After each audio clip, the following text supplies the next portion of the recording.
Oh, here you go.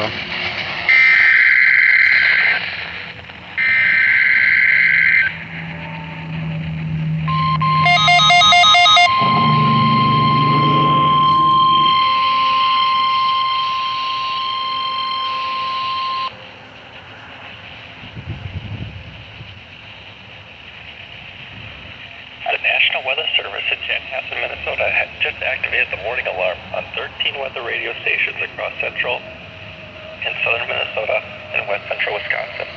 During dangerous weather situations, these specially built radios are automatically activated to warn for the hazard. Tests of these radios are normally conducted by the National Weather Service in Chanhassen every Wednesday at 1 p.m. If severe weather threatens the area during the normal test time, they postpone until the next good weather day. The warning alarm will be activated for selected watches, warnings, and statements affecting central and southern Minnesota and west central Wisconsin. This concludes the test of the warning system. We now return to normal programming.